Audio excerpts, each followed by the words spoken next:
I can't be the first person to have said that, right? Okay. Well, this is Nighthawk from Heavy Temple, and the band that I will be speaking with you about today is Queens of the Stone Age.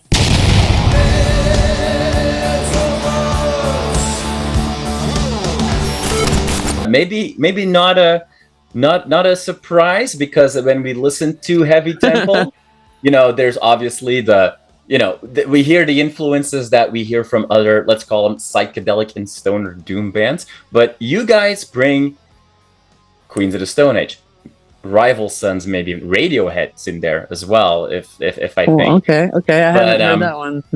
Okay, but I'm always interested to see what everybody's like. What are you picking out? For sure, and we're always projecting, ourselves. Of course, anyways, of course. Right? But Queens of the Stone Age. So this is a really cool band, a band that, kind of was blowing up when I was a teenager in the mid '90s.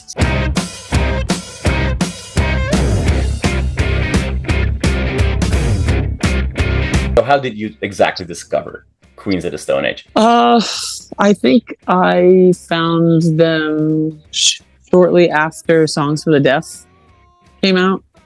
Okay. And I don't recall what year that was, but I was definitely in high school, so maybe early thousands. Yeah, I think that would have been 2000, like very early. Yeah. Something and I just haven't stopped listening to them ever since.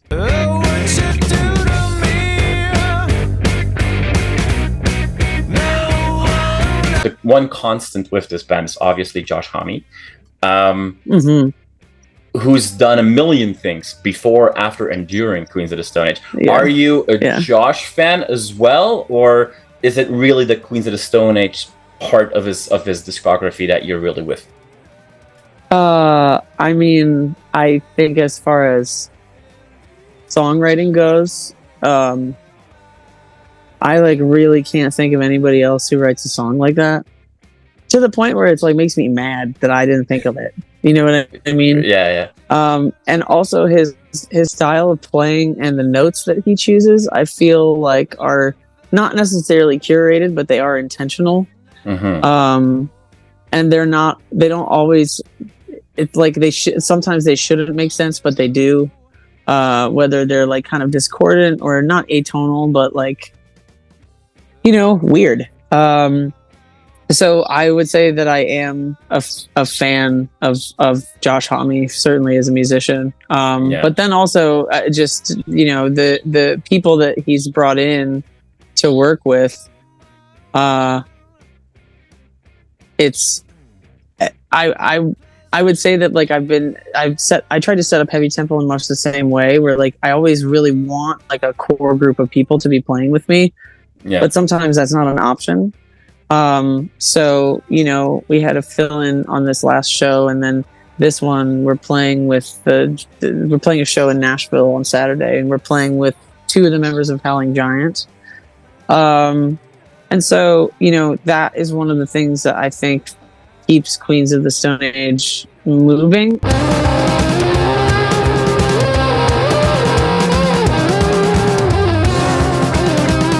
Queens of Stone Age is it is very deliberate music. It's well thought out, but at the same time, if you take enough distance and squint your eyes a little bit, it does come across as just a garage band, that just plays rock and roll music. But when you actually go closer, to your point, every note matters, and the fact that he doesn't, or the band, there's no filler inside the songs as well. And that's a bit of a segue to Heavy Temple as well. Because in your genre, there are definitely bands out there that, love it or hate it, can convolute their sound, can really inflate what they're doing with so many layers, with so many, adding different stuff to it. You guys also come across as a band that always tries to find that good balance between, we definitely have an epic sound, there's no doubt about that, but we're also just a rock band rocking out.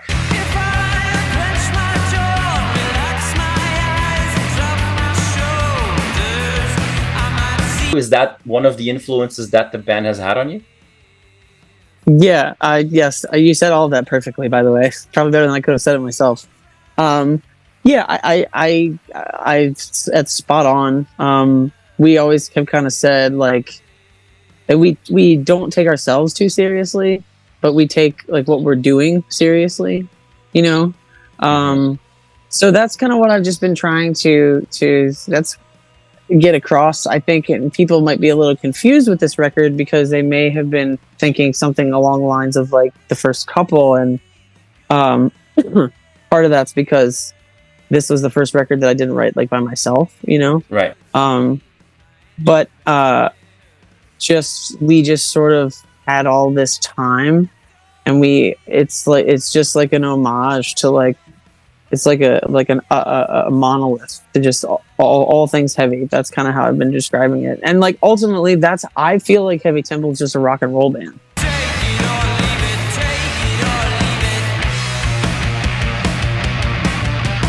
I hesitate to call us a stoner rock band because I think that evokes like a very narrow slice of that big pie, you know? And I think that's kind of the spirit that you have to have if you want to continue to have fun while you're doing it. Yeah. You know, it's just like, yes, we choose these notes when we're writing these songs, and like this is like a conscious effort on our part. But then on stage, it's just, you know, you practice all of that shit that you write intentionally so that you can have fun on stage and that your records sound natural and real and not like overproduced, and you know, so yeah. Okay, so we can dive into your music and the influence of Queens of the Stone Age more in just a second, but let's dive into a couple of specific songs that for you really stand out in your journey with this band. You mentioned songs of not their first album that come out. I think it's the third album, right, after Queens of the Stone Age and Rated R. But do we find one of your picks on that album? Certainly. I mean, the whole album is fantastic, obviously. But why is Songs for the Dead is the best one? I mean, okay, so Song for the Dead and Song for the Deaf, the two best songs on the album, arguably. Agreed. But I think Song for the Deaf is probably the title track, if you will, is probably my favorite.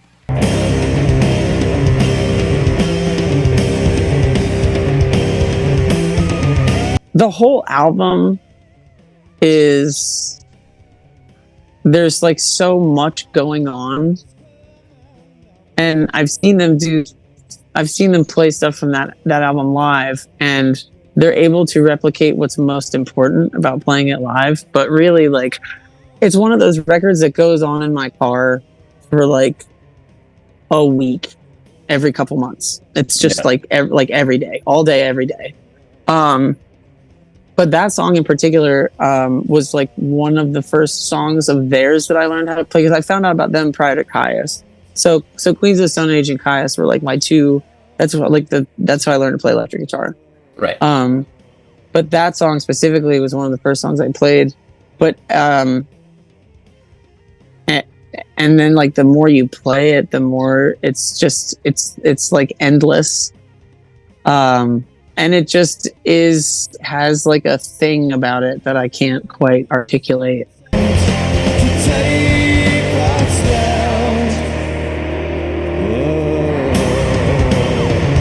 I mean, it's also kind of funny that you call out like, hey, you know, it's a song that I just, you know, can't stop playing in my car. And it's kind of, the whole album is kind of set up as this somebody driving on a road, just, you know, tuning into to radio. And they obviously play in some really fun ways with some really fun fake radio jingles and stuff like that. Yeah.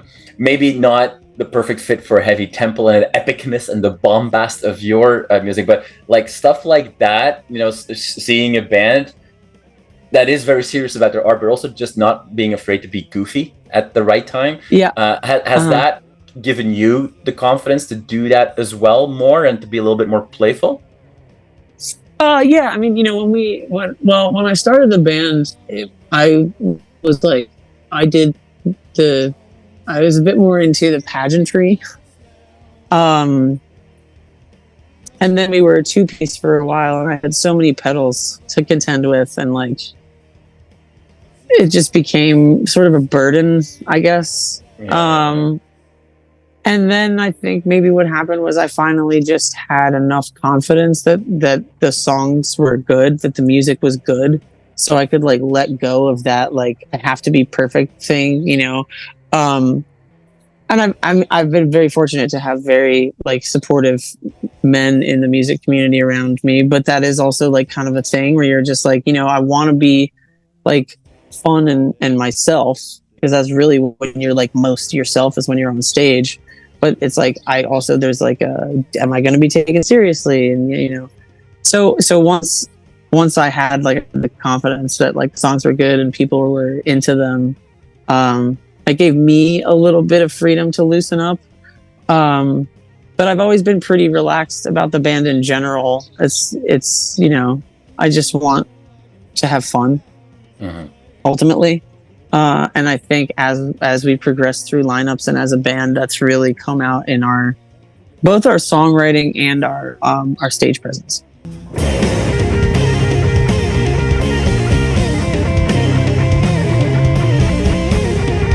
I mean, I cannot imagine, you know, what it's like being on that journey that you describe as, you know, a female in this extremely male-oriented, you know, world, and feeling that level of comfort to be quote unquote yourself or have fun. On the last Queens of the Stone Age record, we see Josh really opening up, and you know, the record tackles a lot about his, you know, battles with illnesses and stuff like that.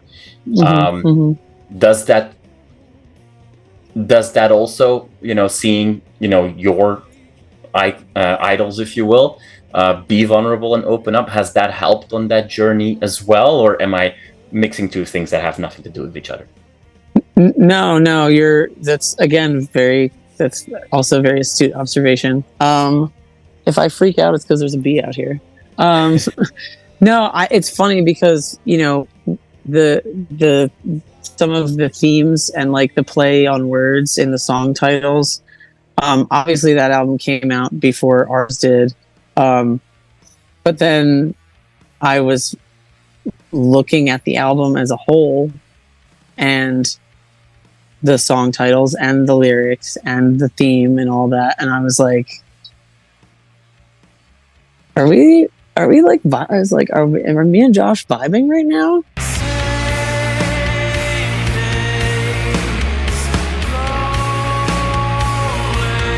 This album is very, very personal as far as the lyrical content is concerned. I think also the music, but that's not something I guess that you typically see in heavier stuff. I don't want to say that, because there are bands out there that like the lyrics are, you know, very powerful, but like for sure. And you know, like, but for a lot of that, it's just you're not really letting anybody else in there, which is, I understand it. You know, so to see someone else putting something out and knowing that thousands and thousands and millions of people are going to listen to it, and that's like really who you are, is it is comforting. Yeah. Awesome. Now that's that we're kind of talking about the latest album. Is one of your particular songs that you really like on that latest album, or are we going back in time for your second pick? So I was going back and forth.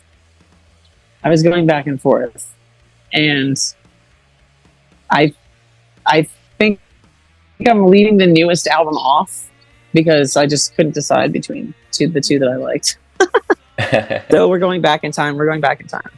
All right. What's the next one that you want to highlight? So again, this was a bit of a toss up. So my second favorite, I think, is probably Go With The Flow, also on Songs for the Deaf. She said, I'll throw myself away. Then just I can't remember if I had like really heard that as a single before I got the album. because I can't. Was it No One Knows or Go With the Flow that came out first? I can't remember. I think No One Knows was the first single, also with that video clip where they hit the deer and stuff like that, right? Yeah. Yeah. And then the deer takes its revenge, but I think Go With the Flow is the second. I could be wrong. Yeah. But that was one of the other songs on the album that I just played like over and over and over and over and over again. I think probably that one mostly because of the lyrics. And then I kind of like, it was just one of those songs that I guess I listened to so much that I maybe took it for granted. Yeah. And then I saw them on this last tour in Philadelphia. And I was like, fuck it. I'm in my 30s. I have a job. I'm just going to buy pit tickets. You know, they're not that bad, whatever. So the way the pit is at this particular venue is like, there's maybe only 100 people in there. So there is no like general admission, a bunch of people moving up to the front. It's just, there's like a sectioned off thing, you know? So I'm like right there. And they start doing Go With the Flow, but they start it quietly and very stripped down. And I took a video of it and I just sat down and like picked the whole song apart and did a cover in the style that they did this intro live. And so I think probably for that reason, it's like one of my favorites.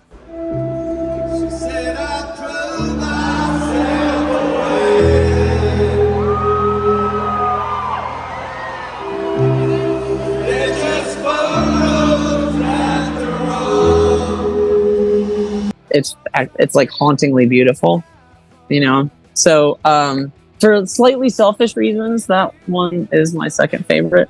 There you go.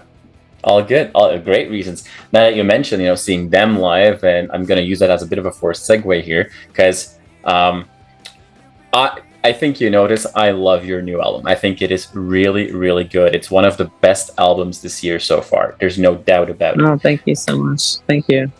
And so we want to see you play that music live. We want you to be on stage, and I know there's shows coming, but what at this point, you know, what can everybody that's watching this video, what can we keep our eyes open for and our fingers crossed for? Well, you know, we have if you're in Nashville Saturday night, we're playing with our friends in Manta Ray and Wax at the Blue Room, and then we have a few other things in store for the rest of the year, but really just gearing up for this Nation of Heathens tour with Valley of the Sun. And I think that's July 17th through like the end of August. We're going as many places as we can. But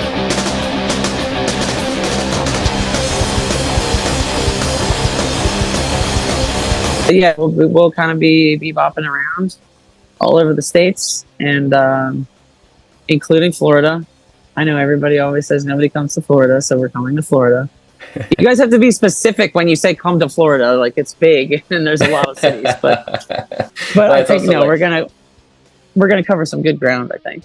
Yeah. And it's also like, you know, there's a ton of shows, and like I'm sure that you've been frustrated that you go like, okay, we just played in, let's just say, Orlando, Florida, and then 2 days later somebody posts, come to Orlando. It's like, well, we were just fucking there. I know. And I mean, you can't expect everybody to. I'm guilty of it as well. Like, I'm just like, oh shit. Like, hey, when are you guys coming through Philly? And they're like, we just played there 2 nights ago. Which,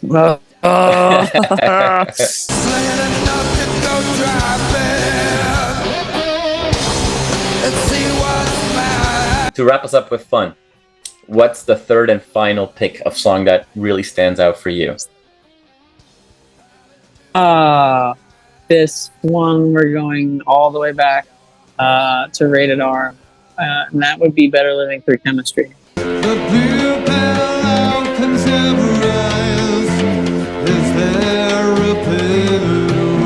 For a number of reasons. The lyrics, again, are great. Song title, absolutely awesome. Especially given like all the paraphernalia that came with the album when it came out. But there is this, the DVD that they do for like Over the Years and Through the Woods, I think that's what it's called.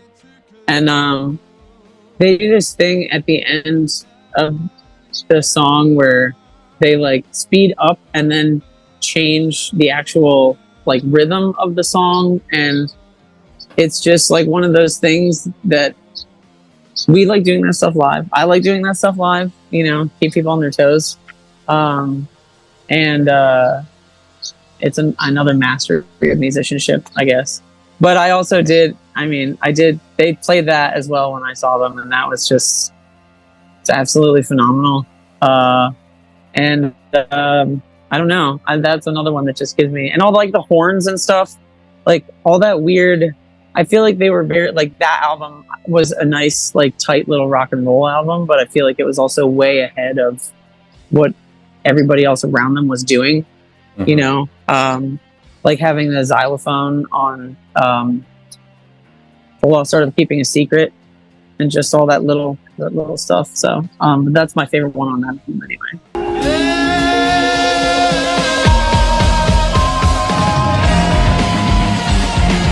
Awesome. Well, for those people watching that still have to start delving into Queens of the Stone Age, if people like that exist, now they've got 3 cool songs to get started. And if there are people that know them, now they have 3 deeper cuts, well, at least a couple deeper cuts that they can explore. Nighthawk, thank you so much for your time today. I really do appreciate it. Thank you for having me. Thank you for waiting for me to be here. I appreciate it. Now, hey, like if you've got to go play shows with Morgul Blade, you just have to go do that, you know? That's as simple as that. The time difference. I was like, yeah, I'm going to be so ready for this. And then I was like, it's so late. So I'm glad that you're back on this side of the Atlantic and for us to have this conversation. I genuinely love your new album with Heavy Temple. Obviously, the Morgul Blade album is pretty sweet too. Thank you. And I look forward to seeing you with whatever band on a stage soon. I'll keep my eyes open for all the announcements that are coming our way. Thank you so much for your time. I do appreciate it, and I wish you the best. Thank you for having me. Thank you. Likewise. We'll see you soon.